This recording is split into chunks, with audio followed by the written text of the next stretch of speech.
Condi Rice was the Secretary of State of the United States. She was the National Security Advisor to the President of the United States. And yet in our number 3 story tonight, it is sadly no longer surprising how much she can get wrong in the span of about 5 minutes, taking questions from university students. And oh, by the way, in the process, may have also admitted to a crime. The clip from this Monday is up on YouTube. We lack the time to set her straight on everything she got wrong, but the World Trade Center towers, they had 110 stories, madame, not 80.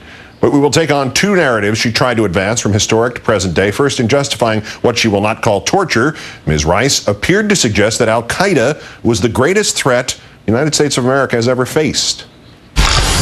Even in World War II, as we faced Nazi Germany, probably the greatest threat that America has ever faced. Even then, we didn't. With all due respect, Nazi Germany never attacked the homeland of the United States. No, but they bombed our allies. Just a second. 3,000 Americans died in the Twin Towers and in the Pentagon. 500,000 died in World War II. No, and yet we did not torture. We did not torture the prisoners of war. And we didn't torture anybody here either.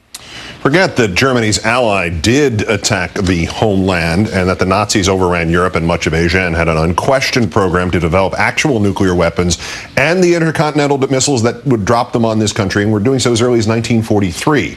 If the criteria for waterboarding is attack on the homeland, what then, Ms. Rice, of the Civil War when Confederate troops attacked Maryland and Pennsylvania and Lincoln did not waterboard? What of the Revolutionary War when British troops killed more than 3,000 Americans and Washington did not waterboard? What, Dr. Rice, of the War of 1812 when British troops burned much of Washington, D.C. to the ground and Madison did not waterboard?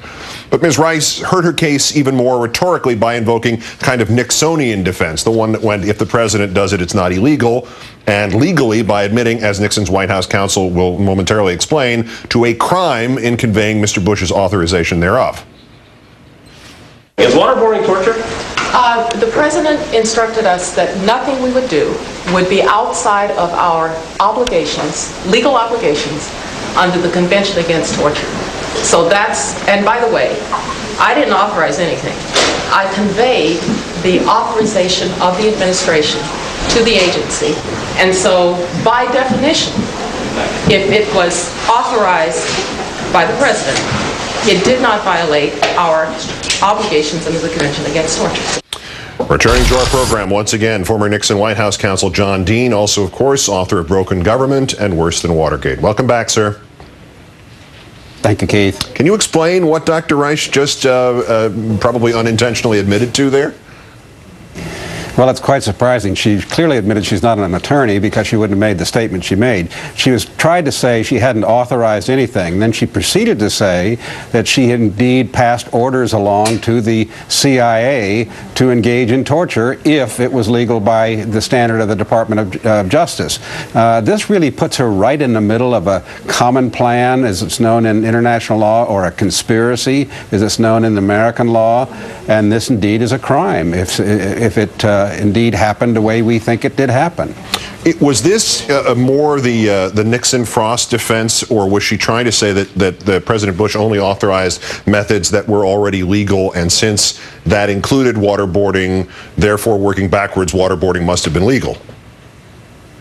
Well, it's a little fuzzy what she was saying, and she was obviously trying to extricate herself and keep herself in a safe distance, that she was only operating under some general guidance of the president making things legal. So it's not clear whether this is a full-throated Nixonian type defense, Keith, or whether it's a lot of confusion of the facts and just throwing things up there to try to protect herself. Ultimately, though, I mean, Dr. Rice or Secretary Rumsfeld or Vice President Cheney or all of them singing as a barbershop trio could sit there and say, yes, we signed and we conveyed all kinds of authorizations regarding waterboarding. Does it matter at all if they have been put above the law by the subsequent president and the subsequent Congress? Well, you know, it may not matter, as it turns out, in the United States, but I got to tell you, I think it is going to matter what they say and how they say it and when they say it abroad, because there are indeed investigations going on. We had news yesterday that Judge Garzón in Spain is indeed proceeding with an investigation and inquiry there. He's not announced any specific names, but he's certainly looking at these. These kinds of statements are going to come back and be very interesting to any investigator. And I don't want to overstate this point or put too fine a point on it either, but if President Obama says waterboarding was torture, which is what he said at the news conference last night, there was no equivocation about that, is he not admitting now, in a sense, that he too is in violation of the Geneva Conventions and the obligations to investigate and prosecute torture? Because that's the part we never seem to remember about the Geneva Conventions. The second part says, if there is evidence of it in your country, you, the leaders of that country, are supposed to do something about it, at least in terms of an investigation.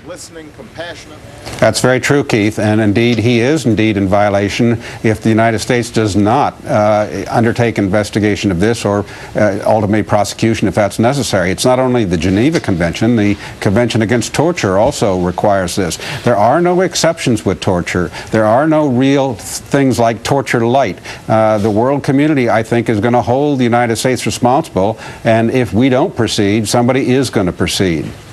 John, you saw the president's answers on those questions about torture and waterboarding, and did the previous administration authorize it and engage in it? And did they break international law in doing so? He seemed to give all the elements out of which you would make a yes to that question without ever saying yes. Do you think there is a possibility he's doing this deliberately to hope that there is a greater groundswell for prosecution of this in this country? Or what was the nature of that kind of what certainly sounded like hair splitting from here? Well, it is interesting. The New York Times poll just earlier this week came out that 62% of the American people do not think there should be investigations and prosecutions of torture. So there is not a broad public support for this this idea of proceeding anyway against these people. So that might well be what he's doing, and he clearly does want to avoid the political consequences of this and any blowback that occurs from any